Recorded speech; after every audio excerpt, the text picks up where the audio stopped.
Olá, gente, mais uma vez, bom dia. Estou muito grato à professora Valéria por mais essa oportunidade de poder dialogar com vocês sobre o que eu venho pesquisando no doutorado, né? Mais me encontrando do que me perdendo. Eu penso que a literatura ela tem proporcionado alguns encontros interessantes de perceber o espaço, né? Então, a professora Valéria ela já nos brindou, nos adiantou muitas possibilidades em relação a se trabalhar com a geografia, sobretudo partindo de onde estamos, né? Partindo de uma possibilidade de se ampliar o pensamento, de se ampliar a percepção a partir do sensível, né? Mas como fazer isso, né? Uma outra pergunta seria o que é ser sensível? O que é ter sensibilidade, né? Que são perguntas extremamente pertinentes quando se trata de pesquisa, quando se trata de ensinar, né? Isto é, o que é ter sensibilidade para proporcionar no outro a compreensão daquilo que se pesquisa e daquilo que se diz. São universos extremamente complexos. Então, partindo dessa premissa da sensibilidade, eu creio, estou tendo mais dúvidas do que certezas, que a literatura, em seus mais variados gêneros, é um caminho fértil para essa sensibilidade. É um caminho fértil para a comunicação geográfica, para o entendimento das entranhas espaciais, né? Então, pensando nisso, nós iremos adentrar no gênero literário, né, que vocês já tomaram conhecimento, a partir é, do texto do professor Gilmar de Carvalho, que foi a literatura de cordel, né? Então, nós selecionamos 3 obras de que faz parte do acervo que a gente está pesquisando sobre essa cidade de Juazeiro. E aí, numa tentativa de poder comunicar um pouco sobre o que é cidade, e aí, como a professora Valéria já adiantou, que existem inúmeras possibilidades de nós pensarmos sobre um objeto a partir de uma teoria, mas que, pensando nisso, existe essa possibilidade de nós compreendermos algumas definições para poder encontrar, né, esse espaço na literatura. Então, como propõe lá o professor Gilmar de Carvalho, Juazeiro é essa cidade nova, essa cidade que tem no Padre Cícero a sua referência, que tem no catolicismo popular a sua dimensão socioespacial e a sua dinâmica, mas ela pode ser vista também pelo viés da literatura, né? Bom, o poeta, uma vez, nos disse que há várias maneiras de não dizer nada, mas só a poesia é verdadeira.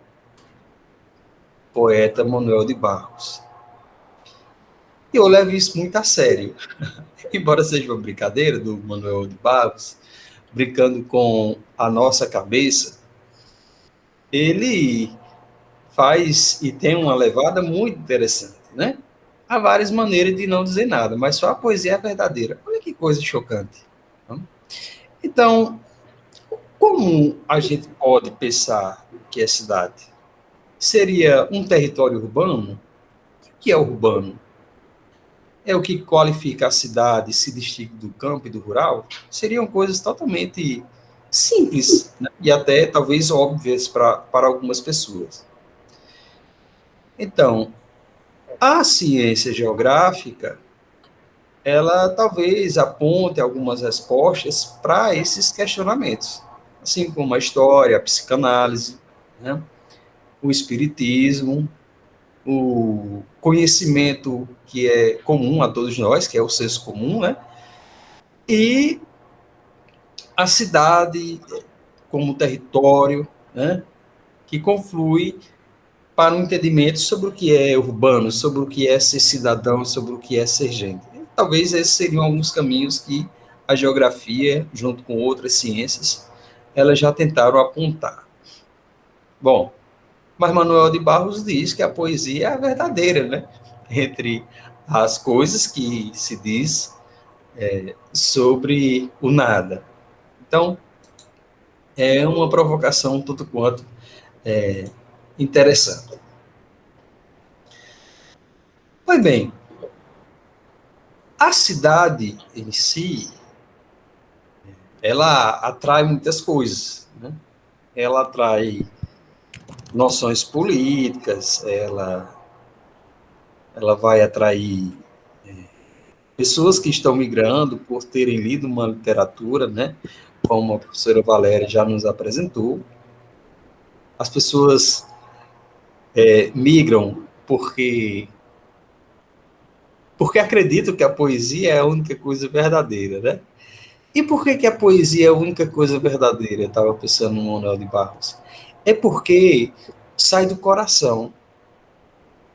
Se você observar, todos os poetas, quando escrevem, quando narram, eles narram com o coração. Ele foge totalmente da razão. Né? E talvez aí esteja o ente. Né? Talvez esteja o ente, esteja o querer, esteja o bem-querer. Por quê? Porque não há como ser diferente. Né? Miguel de Cervantes diz que quem, quem não ama o sorriso feminino, né, nas palavras de José Ramalho, desconhece a poesia de Cervantes. Né? E isso é poesia. Né? Pois sim, Valéria. Eu queria, não é bem uma pergunta, mas assim, é um apontamento, né? Você falou, as pessoas migram, né? Porque elas leem, né? É muito interessante saber que as pessoas migram porque elas leem. Porque eu vim de uma escola, né, muito, assim, muito boa, mas extremamente marxista, que dizia que as pessoas só migram porque passam fome. Né? As pessoas migram porque passam fome. É bom saber que as pessoas também migram porque elas leem, porque elas, né, querem descortinar um novo mundo. É isso. Depois, no final, a gente volta sobre essa pergunta, que é sensibilidade, que eu acho que vale a pena. Tá joia, Valéria. Olha, pelo que eu estou lendo, assim, tentando olhar para Juazeiro, a partir daquele texto do professor Gilmar de Carvalho, que ele vai trazer o primeiro cordel, que foi de um autor do Rio Grande do Norte, sobre o padre Cícero. Né? Como a história chegou ao ouvido daquelas pessoas, que é através da oralidade, porque poucas pessoas sabiam ler à época, foi muito interessante, né?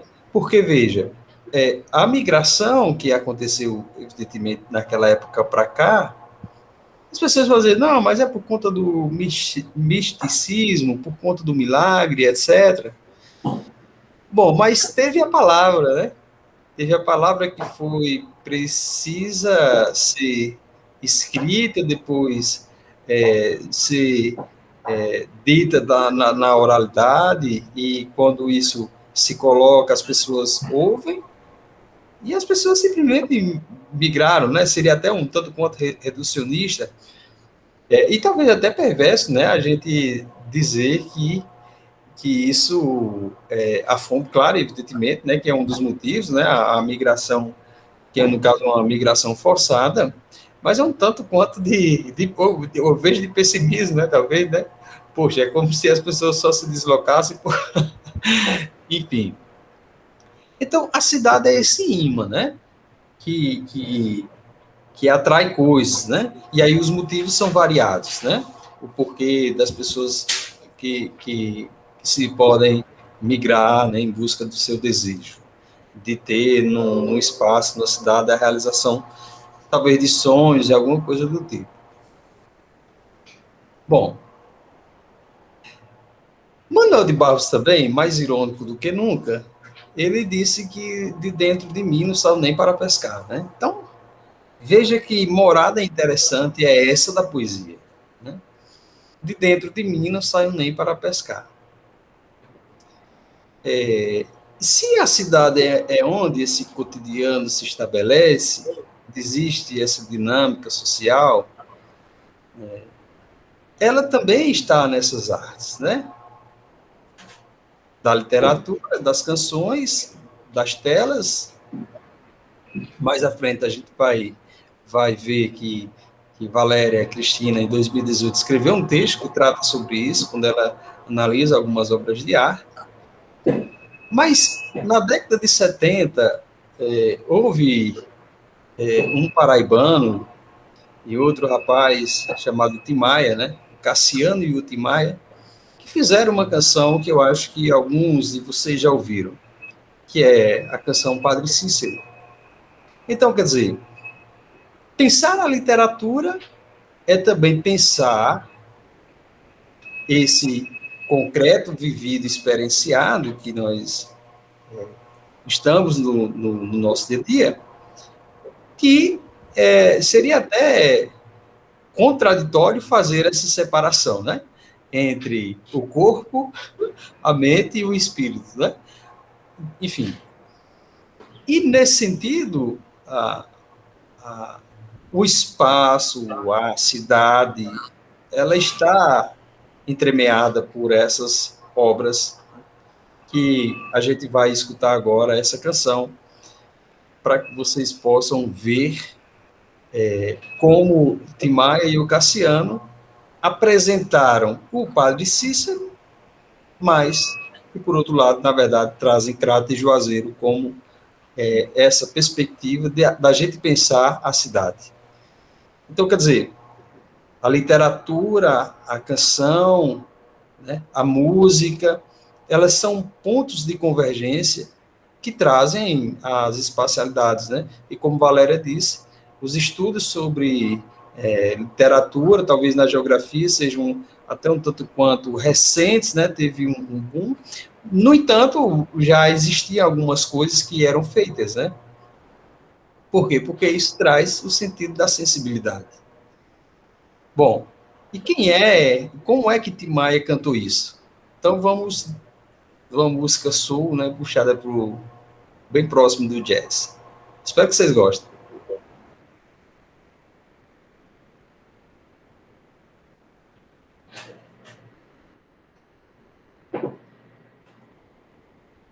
Existe alguma coisa melhor que viajar? Claro que sim!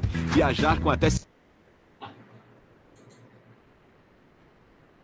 50% de desconto. Com a 123milhas.com você já programa os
de reverendo a lutador. Desperta ódio e amor. Passaram anos pra saber se era bom ou mal, mas ninguém até hoje afirmou.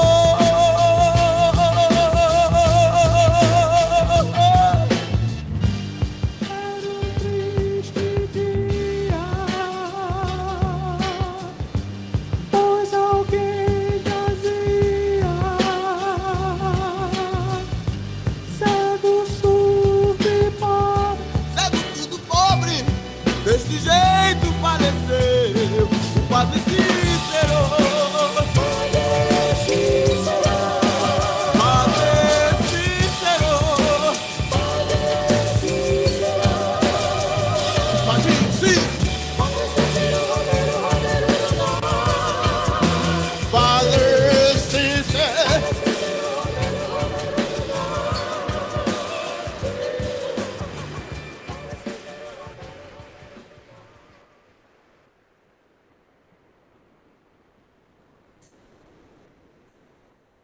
Bom, então, essa é uma das canções, né? Algumas pessoas escutam, né? Então, escutaram, né? Que escuta até hoje, na verdade. Essa canção, ela é composta por Cassiano, é um paraibano, inclusive faleceu o ano passado. É o mesmo que compôs aquela canção A Lua e Eu. Então, esse contraponto é interessante para que a gente possa imaginar também como a cidade ela é veiculada, né, em outras artes, né, nessa posição, nesse encontro entre a literatura, entre a canção, entre o reisado, né, e coisas do tipo que esses elementos irão aparecer de algum modo também na literatura de cordel, né? Então, se a gente compreender que uma cidade é um lugar onde vive boa parte da população, né? E também no município, que às vezes tem a cidade, o homônimo do município, a gente pode perceber que a geografia pode adentrar dentro desses espaços, né? De pensar essas relações sociais, de pensar quem é o dono dos meios de produção, é uma possibilidade, mas pensar também nos causos do seu Lunga, né, que é um dos personagens que aparece no romance da literatura de cordel. Então, isso já seria um motivo suficiente para que a gente pudesse compreender esse itinerário geográfico do espaço, da percepção, né, de olhar para Palmas a partir dos monumentos, né, de olhar para Goiânia a partir dos espaços que Valéria já descreve em alguns artigos, mas é uma descrição que favorece a nossa imaginação uma afetividade com o texto lido mesmo, né? Se a poesia é uma maneira verdadeira de dizer as coisas, depende muito de como se escreve, isto é, a sensibilidade também compõe a escrita. Né? Porque diz Manuel de Barros que só as coisas rasteiras me celestam. Né? Então, isto é, a coisa pequena, né? O dado pequeno, aquela coisa que está invisível, né? Ou pelo menos não está na superfície dos nossos olhos, né? Que precisamos ver com o coração, né? Com a audição, precisamos ver com o tato, com o paladar. Né? Então, esse é o sentido das coisas rasteiras que podem nos celestar. Né? Isto é, olhar para a rua, olhar para a arte dentro da nossa casa, como foi proposto nessa disciplina, e se embelezar com as artes que há na nossa casa, né? E se assustar com isso. Então, a cidade está dentro de nós, né? A cidade está dentro das coisas que vemos, né? Que lemos e que pertencemos a elas. Muito bem. As coisas, elas, né? Elas podem ser vistas de muitas cores e de muitos tons. Principalmente de azul, né? Que é o que esse poeta vem nos dizer. O poeta Manuel de Barros vem dizer assim, que as coisas elas podem ser olhadas de muitas formas, né? Mas elas desejam ser olhadas de azul. Porque o azul, como nós aprendemos nessa disciplina, é a cor da verdade, né? É a cor da realeza, é a cor da positividade, é a cor que suscita no nosso coração, no nosso intelecto, no nosso imaginário, digamos assim, e a sutileza, né? Então, isto é, a cidade ela é sutil, embora haja acidentes, embora haja assaltos, embora haja desacreditamentos e esgotos a céu aberto. Contudo, essas coisas elas desejam ser olhadas pelo tom azul, né? Porque é nesse espaço que pode ser visto em tom azul que talvez nós, né, possamos, em conjunto, modificar essa realidade, né? Que ela, em alguns casos, ela é objetivada, ela é vista pela técnica fria, pelo concreto armado e etc., pelas funções que os equipamentos públicos representam, mas, em algumas vezes, esquecemos da vida que habitam esses espaços, que é a pessoa que vende lá o lanche, né? Que é a pessoa que está no semáforo pedindo, enfim. Ou seja, elas precisam, nesse espaço, ser vistas com esse olhar de azul. E a poesia talvez seja esse encantamento do positivo, né, dessa sutileza. Muito bem. Esse mesmo poeta, ele vem dizer o seguinte, e aí por que a poesia ela é a forma de dizer a verdade, né? Porque o poeta é um sujeito e uma sujeita também com mania de comparecer aos próprios desencontros, né? Ou seja, a gente marca os encontros e não aparece, né? Então, ou seja, e às vezes no desencontro que a vida proporciona, ele aparece, e às vezes não aparece. Essa é a ideia de Manuel de Barros, né? Então, Valéria Cristina e o Carlos Carreto, eles escrevem em 2020 um texto muito interessante, que vai pegar lá em Gaston Bachelard essa ideia de como a geografia ela pode partir desse universo itinerário de perceber a vida a partir do azul, portanto, de uma coisa rasteira que os celestam, e de pensar esse espaço, né, como os sentidos de coisas que precisam ser descobertas, né? E aí eles são enfáticos, leves. Existe uma grande diferença entre você ser enfático e se você ser leve, né? Tem muita gente que é enfático, contundente, e que às vezes assusta a gente, né? Mas existe uma forma diferente de dizer as coisas, que é assim: a literatura olha fundamentalmente para o sentido das coisas, consciência das coisas. A união entre geografia e literatura permite instaurar, dentre várias possibilidades, um espaço fenomenológico permeado de sensibilidades. Ou seja, é eu sendo. Não é? É eu sendo, eu lendo, a partir do meu pai, da imperfeição que eu acho que o meu irmão tem, da imperfeição que eu acho que a sociedade tem, que vai influenciar diretamente a forma pela qual eu me deparo com aquela literatura, com aquela geografia que está escrita. Não é? E aí é um outro processo completamente doloroso para nós, seres humanos, que é de interpretar. Não é? Então, quer dizer, como eu posso fazer isso? É essa união, isto é, porque permite instaurar, dentre várias possibilidades, ou seja, há um reconhecimento implícito de que existem inúmeras, mas a geografia e a literatura é esse espaço fenomenológico permeado de sensibilidades, ou seja, é eu, homem, mulher, trans, bi, enfim, homossexual, com a minha singularidade, que irei, né, interpretar, analisar a obra que se apresenta diante de mim.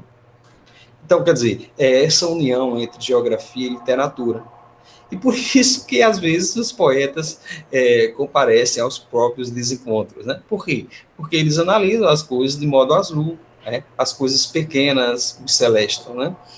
Já pensou? Uma pessoa escreve um texto chamado Moldura, né? que vai falar da janela numa poesia, e você fica reparando para a tela do computador, né? E você se encanta, né? Que é justamente um poema de Valéria que vai tratar sobre a moldura lá no livro A Casa da Poesia. Então, dito isso, eu penso que existe uma diferença extraordinária entre quem escreve poesia, entre quem lê poesia e entre quem reflete sobre a poesia. Eu acho que isso é muito claro para todos nós. Mas quando a gente consegue encontrar uma unidade entre pessoa que admira poesia, escreve poesia, reflete sobre poesia, não há como ser diferente essa frase que o espaço vivido condensa a experiência do ser. Por quê? São coisas distintas, evidente. Não são? Você escrever um poema é difícil, né? Você escrever um poema e uma poesia com rima métrica e oração é mais difícil ainda. E você analisar isso é também extremamente difícil. No entanto, quando você consegue encontrar, né, diante de uma série de coisas que já escreveram sobre o que é método na geografia, sobre o que a geografia estuda, e quando você consegue encontrar isso, você acaba percebendo-se e percebendo, sim, que essa experiência do ser, do espaço vivido, ela está nesse tripé de escrever, ler e refletir sobre. Né? Então, quer dizer, encontrar isso em uma autora é extremamente rico. Né? E aí, sem o risco de ser piegas, por quê? Porque analisar uma obra literária é extremamente difícil. Né? Você fazer um poema, digamos, hoje o céu está aberto, né? As nuvens são brancas, o céu é azul. É a coisa mais fácil do mundo para algumas pessoas, né? Só que a sensibilidade e a alma do poeta, como fica nisso, né? E a teoria que há por trás, né? Então, quer dizer, essa costura do passado no presente, nessas atividades da lembrança e da recordação, né? No espaço vivido, o tempo está na presença e na inteireza do ser, em suas emoções guardadas e articuladas. Ou seja, é como eu consigo articular isso. Né? Então, se a gente for para a teoria das habilidades múltiplas, né, algumas pessoas têm essa habilidade da literária, né, e tal, outras talvez para matemática, mas isso é extremamente difícil de ser feito, né, essa interligação.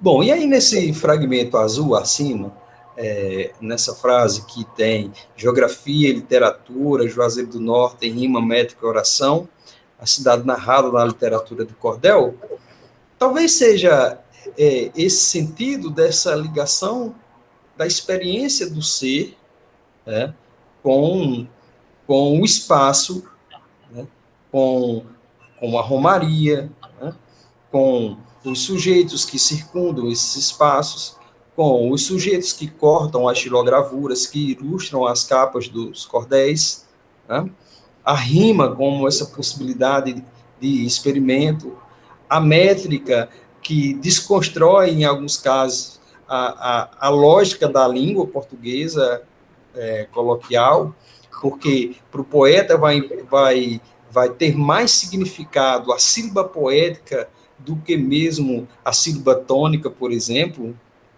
né? É de você dar uma entonação no final de uma frase para que possa ter o sentido que o poeta deseja. E isso é ver pelo azul, né? Isso é ver pela caneta verde que foi escrita, que foi trazida por Valéria, né? Então, a cidade, como sendo esse imã que atrai pessoas, que atrai gente, que tem desejos, que tem sonhos, né? Ela pode ser também narrada, né? E vista, interpretada, talvez analisada pela literatura de cordel, que é um gênero literário que tem esses três elementos da rima métrica e oração, mas muito fortemente essa inteireza do ser em suas emoções guardadas e articuladas, como a gente vai ver daqui a pouquinho em alguns trechos, né, em alguns cordéis. Bom, repetir é um dom de estilo, né? Como propõe Manuel de Barros. E esse espaço fenomenológico, né, e que tem essa atitude de superação, né, entre sujeito e objeto, como propõe a Valéria e o Carlos,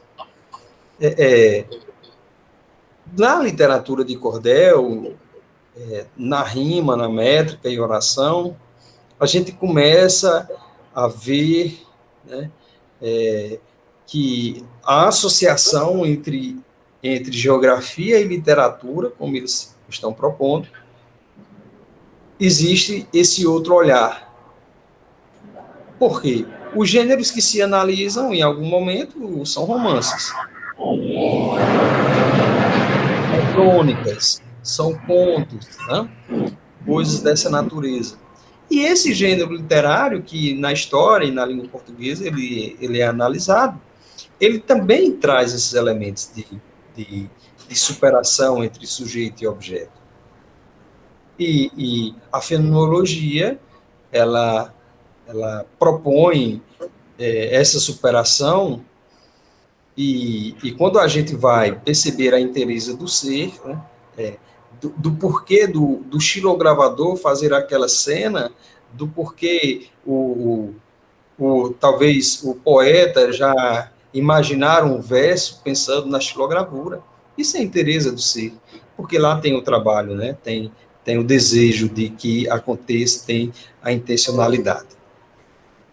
Bom, aqui nós temos um exemplo de um cordel que ele foi escrito por Maria Rosimar Araújo, na coleção Centenário de Juazeiro. Foi um conjunto de 100 cordéis, né? Que alguns foram republicados, dos cordéis antigos, né?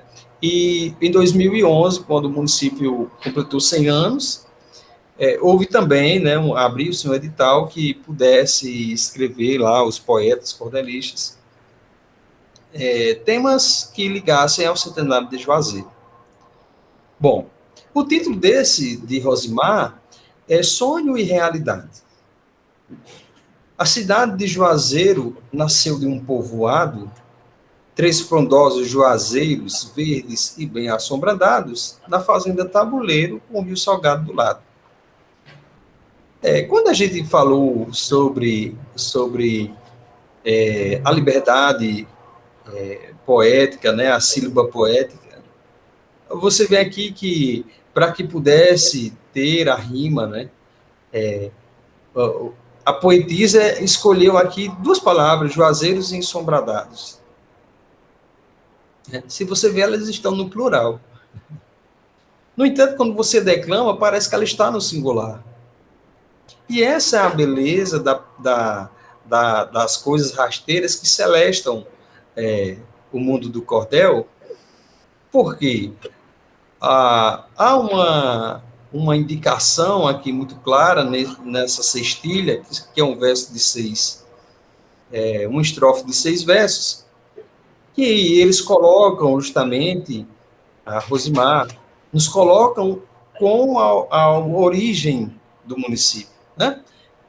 A cidade de Juazeiro nasceu de um povoado, 3 frondosos juazeiros, verdes e ensombradados, na fazenda Tabuleiro, com o Rio Salgado do lado. Ou seja, há uma descrição aqui que ela foi feita, mas que ela só foi possível também porque talvez a Maria Rosimar Araújo escutou isso em algum momento, leu isso em algum momento, E, na lógica que ela deu a rima e a métrica e a oração, ela acaba trazendo, em poucas frases, né, uma, uma história, né, uma origem, um sentido, né, geográfico, espacial, histórico, a esse sonho e realidade. Pois bem, a sensibilidade,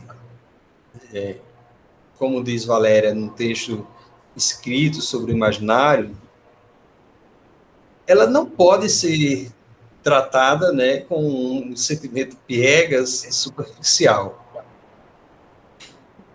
Sensibilidade, a priori, antes de tudo, antes de qualquer coisa, antes do nascer do sol e do decantar da lua, antes que as nuvens brancas elas se tornem cúmulos nimbos, antes de tudo, que se liga à percepção, a capacidade de apreender o mundo fora de uma lógica necessariamente racional, e ainda assim dotá-la de sentido.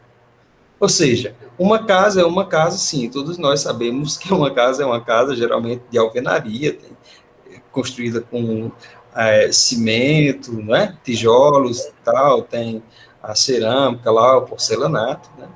Mas ali não tem o cheiro da tua avó, né, o cheiro da cozinha, né, o cheiro da comida e tal, né?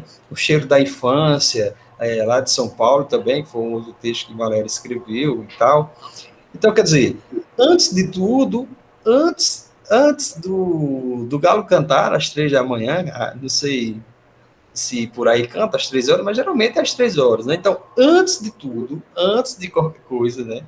A sensibilidade é você apreender um mundo, né, a partir do sentido que você dá às coisas. Ou seja, tudo depende da forma como você está no mundo, de como você se relaciona.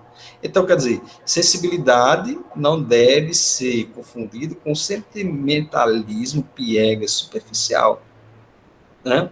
Ah, eu estou muito chorosa, eu estou tão sensível hoje, né? Talvez não seja, talvez seja só pieguice mesmo. Né? Então, esse é um dos ensinamentos.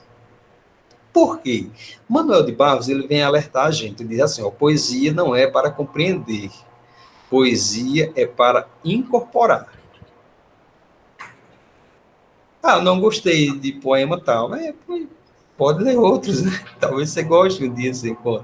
Então, sensibilidade é o sentido que você dá, né? Aquilo que você lê, aquilo que você consome, né? Todos nós sabemos, né, como Valéria mencionou há pouco, que um shopping geralmente é um espaço frio, né? Mas quanta vida tem, né? Eu me lembro, eu trabalhei num empreendimento desse aqui em Juazeiro do Norte uma vez, e era muito interessante, porque os funcionários das lojas, né, eles tinham um sentimento coletivo, meio de família, era uma coisa incrível, né? Porque à noite você passa, o shopping está ali fechado, né? As pessoas, as luzes apagadas, geralmente, mas lá dentro existe uma vida, né? É a pessoa que retira o lixo, é a pessoa que trabalha nas lojas de conveniência, né? Enfim, nas praças de alimentação que ficam até tarde e dão uma manutenção. Então, quer dizer, é esse sentido que você pode perceber, né, que é muito comum a palavra dinâmica social, né, a gente escuta, né, como as pessoas estão ali também, né, que podem ser vistas, né, não com os olhos racionais, né, que também são interessantes, né, mas que a gente possa perceber como essas coisas se articulam. Muito bem. Já um outro poema da Cícera Viana, que são os recortes de nossa história, ela vem trazer uma outra coisa muito legal, que eu trouxe naquela aula que a gente estava falando sobre estilogravura, que acabou aparecendo os ex-votos, né?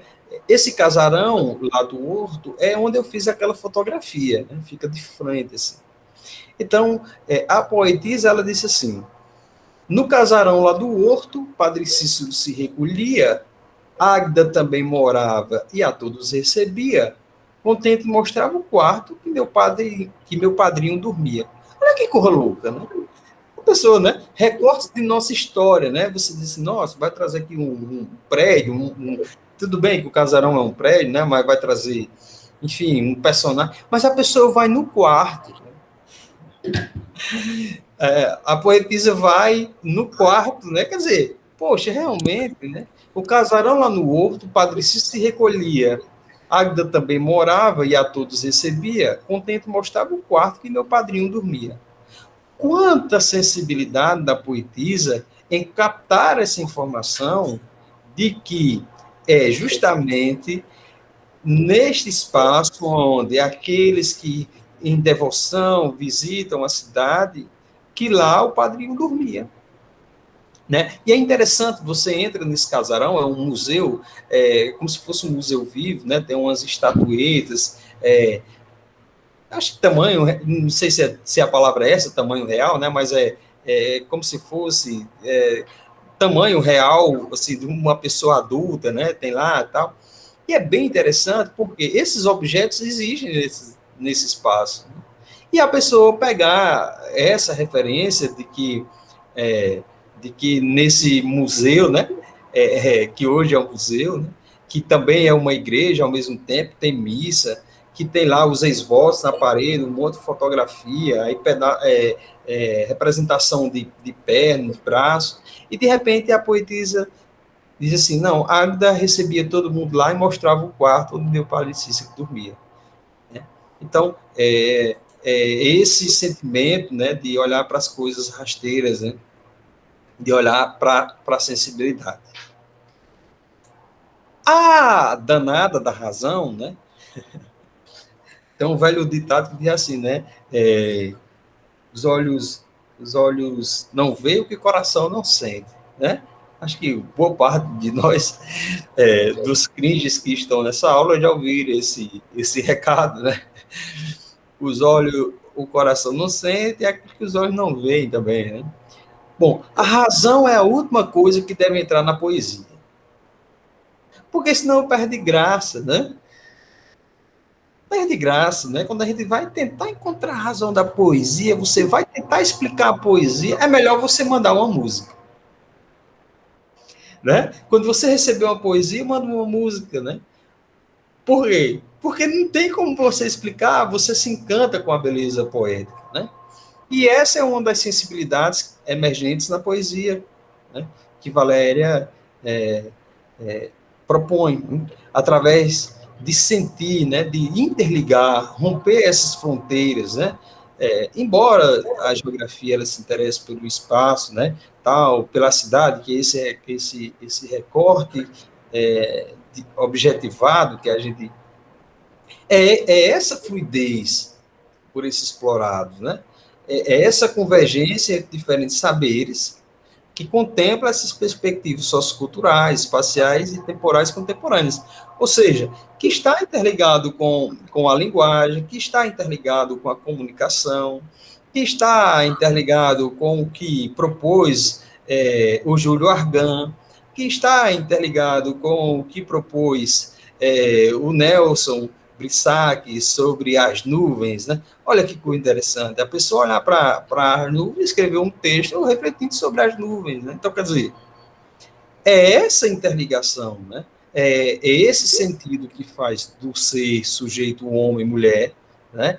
Na sua singularidade, perceber essas correlações, né? Que são contemporâneas, né? Que são emergentes. Então, a razão, né? Isto é, a maneira pela qual a gente possa explicar, né, embora exista uma lógica na literatura do cordel, mas o sentimento do poeta e da poetisa é que talvez seja essa coisa pequena que a gente pode perceber. E aí, nesse mesmo itinerário, né, o Justino Paulo Bandeira ele vai escrever, é muito interessante. Eu tinha mencionado esse cordel para vocês, e a capa dele, que é esse daqui, ó. na aula que a gente fez sobre cordel, né, do Príncipe Ribamar, que eu falava que a capa não era tão esteticamente atrativa, né, e tal, porque a forma era outra do corpo. Bom, e esse edital desses cordéis era para falar sobre o Padre Cícero, né? Aí, de repente, o poeta ele diz assim: peço atenção, companheiros, para a história que vou contar, de um homem de Juazeiro, era o príncipe Ribamar, né? Joaquim Gomes de Menezes, ele assim foi batizado, foi na década de 20 do outro século passado. Então, quer dizer, o Justino começa a falar do Ribamar, que é uma pessoa que é um romeiro, né? Que teve a devoção do Padre Cícero. Se a gente for analisar aqui à luz da razão, da lógica, da métrica e da oração, isso aqui são 2 estrofes com 4 versos, que é o quarteto. Né? E para a literatura de cordel, esse daqui é o mais simples, né? É como se fosse uma rima pobre. Você percebe que a rima e a métrica e a oração, elas têm, contar a rima com Ribamar, Juazeiro, companheiros, percebe? Que só tem métrica nas 3 últimas, né? Aí esse daqui já vai ligando, ele já perde o contorno. Então, quer dizer, se a gente for analisar a luz racional, você diz, nossa, que poema, né? Seria mais ou menos nesse sentido. Bom, deixa eu olhar aqui, que tá vindo. Manuel de Barros, ele vai dizer que a poesia, ela se dirige à sensibilidade e compreender como esses campos diferentes, né, do pensamento, da ação, da cultura, da arte, da poesia intercruzam, corresponde também a essa nova sensibilidade fluida, mutante, operadora dos trânsitos entre a realidade e ficção, entre paisagem, poesia e lugar do sentido. Essa é uma das provocações que Valéria nos faz. Bom, para nós concluirmos esse momento, eu trouxe uma canção e eu penso que as coisas podem também, né, virar água, ondas, chuvas, águas fortes, águas furtadas, e que esse precioso líquido vital possa pôr em marcha um líquido futuro. Né? E aí eu vou só colocar aqui uma canção para vocês, que é muito interessante, né? Como a capacidade do poeta, né? Se a poesia é uma das formas de dizer nada, né? Ou pelo menos dizer de uma forma diferente, como o poeta Fábio Carneirinho falou sobre Juazeiro a partir de uma crítica ao Crato.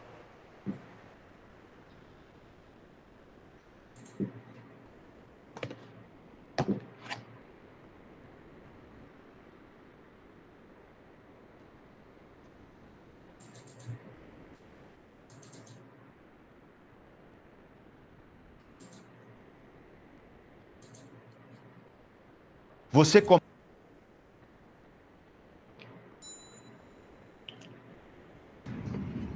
gravando a música e sua história, Fábio Carneirinho, Juazeiro, parceiro de Fidelis, nessa música, não é? Ele fez há algum tempo uma música.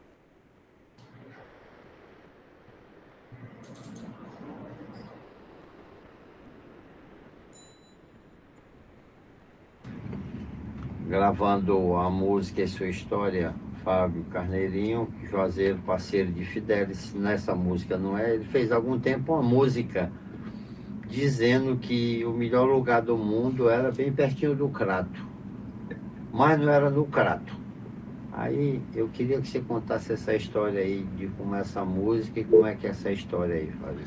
E o nome da música, né? Escapou fedendo, viu?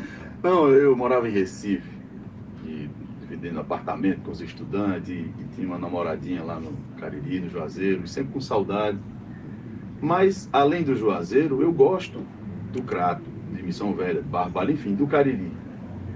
E aí eu lancei um desafio para mim mesmo, eu vou fazer uma música em homenagem ao Juazeiro, mas só falando a palavra Crato. Hoje não, mas naquela época o bairrismo era um pouco maior, né? Os cabos do Crato diziam que era melhor do que o Juazeiro. Só um pouquinho, se passar esse carro aí que... Não, pode deixar. Vai sair isso aí. Pode sair, pode deixar. Então eu roxo. Vai. E os cabas tinham aquele bairrismo, o Crato é melhor do que o Juazeiro é melhor do que o Crato, enfim. Hoje, graças a Deus, não tem mais isso tanto, mas naquela época tinha. Aí eu fiz a música dizendo que o melhor lugar do mundo é encostado ao crato. E ela ficou mais ou menos assim. Como é o nome da música? Encostado ao crato. Por lado do Pernambuco ou pelo outro lado? Aí você escolhe. Tudo ao redor é só beleza. Vejo a grandeza dessa capital. Aprendi muito, eu lhe sou muito grato. Mas o melhor lugar do mundo é encostado ao crato. Mas o melhor lugar do mundo é encostado ao crato. A terra é quente, o cabra soa, mas é melhor que viver na garoa. Cidade grande, eu vou me embora e levo teu retrato, porque o melhor lugar do mundo é encostado ao crato. Porque o melhor lugar do mundo é encostado ao crato. Tem chapeuzinho que no fundo é lobo mau. Tem sapateiro que não fala um sorrisal. Tem burguesia explorando os empregados. Mas o melhor lugar do mundo é assim mesmo, é encostado ao crato. Mas o melhor lugar do mundo é encostado ao crato. Tem gente pobre que trabalha o dia inteiro. Tem gente boa feito o povo dos carneiros. Tem muita gente sem feijão no prato. Mas o melhor lugar do mundo é encostado ao crato. Mas o melhor lugar do mundo é encostado ao crato. Já cruzei mares, cruzei sertões. Vi outras terras, outras nações. Já vi lugar onde não há desempregado. Mas o melhor lugar do mundo é assim mesmo, é encostado ao crato. Mas o melhor lugar do mundo é encostado ao crato. E a primeira vez que eu cantei essa música foi num barzinho chamado Flor do Piqui, na Praça da Sé do Crato. Eu disse, rapaz, vou levar um samba de pau aqui nesse negócio. Mas dá pra me livrar da carreira, eu fiz algo de estrofe na hora que eu assim. Naquele tempo muito distante, era a fazenda Tabuleiro Grande. O padre Cisto levou nos braços, e hoje só és um gigante, porque encostado ao crato. E hoje só és um gigante, porque encostado ao crato. Politicamente correto. É a definição. Exatamente.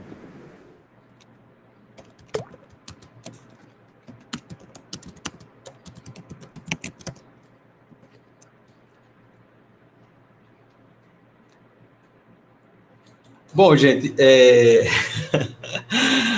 eu agradeço a vocês pela paciência, professora Valéria, pela oportunidade, né? Então, eu penso que a literatura, ela serve para muita coisa, e a geografia também, assim como as canções. Então, estamos à disposição, né, para falar, trocar ideias, tá bom?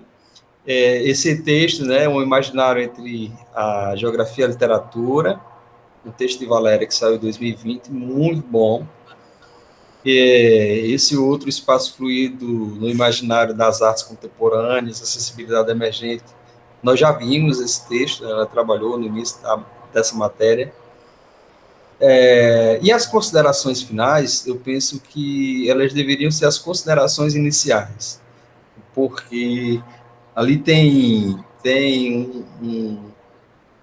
uma potencialidade muito relevante para a gente pensar o espaço. Então, muito obrigado e seguimos à disposição, viu, gente?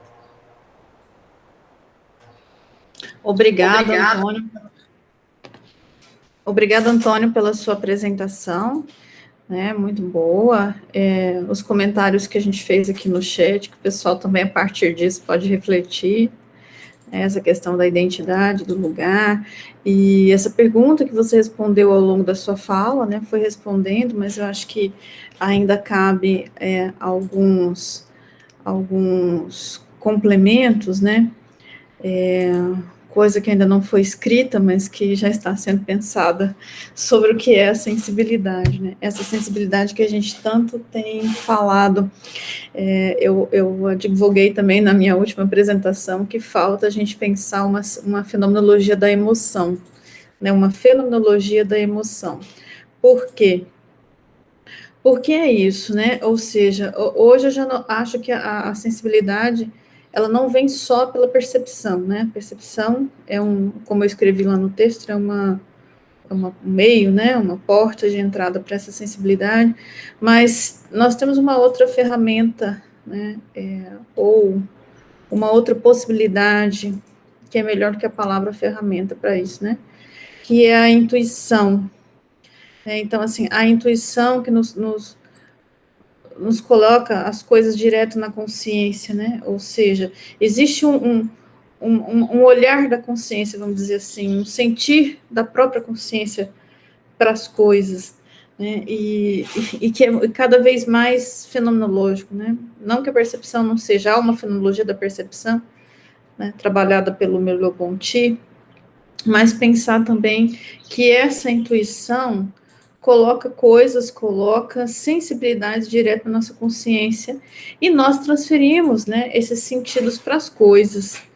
É como pensar, por exemplo, num poema, e as coisas que estão ali, né, como foram construídas, você trouxe ao longo de toda a sua fala, com as referências bibliográficas, com o estudo de caso, né, com a reflexão do regional, você trouxe o tom do regador azul do Manuel de Barros, né? Então, assim, esse tom é sensibilidade, né? Ou seja, imaginar esse azul que celestia as coisas, né? Ou seja, isso não necessariamente vem de uma percepção, né?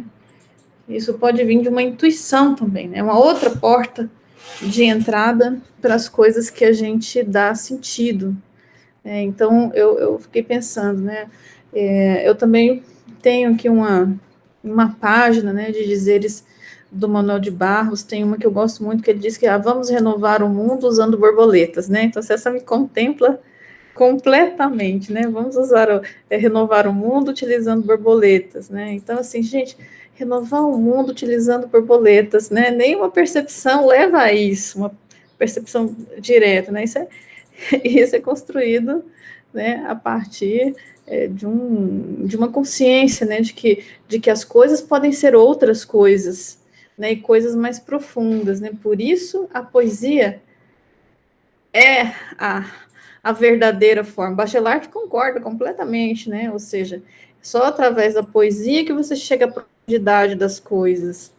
É por isso que ela faz sentido, mesmo muitas vezes não tendo lógica alguma, né? Mas ela faz sentido e nós incorporamos isso, nós recebemos isso, né, e de repente a gente começa a operar com a lógica da poesia, que é uma lógica outra, né, ou seja, que não é lógica, que é justamente sensibilidade. Então eu acho que fica aí tem muitas coisas ainda, né, a disciplina poderia continuar ad infinito, mas temos que pôr ponto final. Então, essa é a última aula, né, propriamente dita. Depois disso, nós temos uma aula síncrona do feriado, e depois o trabalho final, que vai ser entregue, o último dia deixado para o trabalho final. Então, essa é a nossa última aula para a turma de Geografia da Arte de 2021, do primeiro semestre de 2021, né? Então, a gente encerra aqui o conteúdo da disciplina com a geografia e a literatura, né? E passamos aí, né, por tantas artes, por tantas possibilidades teóricas, por tantos modos de ver essa arte, tantos modos de trazer isso, né, de uma maneira geográfica. Então, eu acho que o sentido da disciplina também está aí, né, nesse percurso que foi feito e que culmina aqui nessa aula de geografia e literatura. Agradecemos a todos e todas até aqui, né, pela presença, pela permanência, pela perseverança, né? E a gente continua essa aula na pós-graduação para todos aqueles que vão seguir adiante em outros contextos, né, da graduação também, quem sabe aí outras disciplinas, quem já fez geografia cultural, mas alguns ainda não fizeram, né, quem sabe consiga uma optativa de geografia e cinema, e aí a gente dá continuidade a esses saberes, a essas possibilidades, né, a esses caminhos, a esses percursos. Muito grata mesmo a todos e todas. Um super abraço.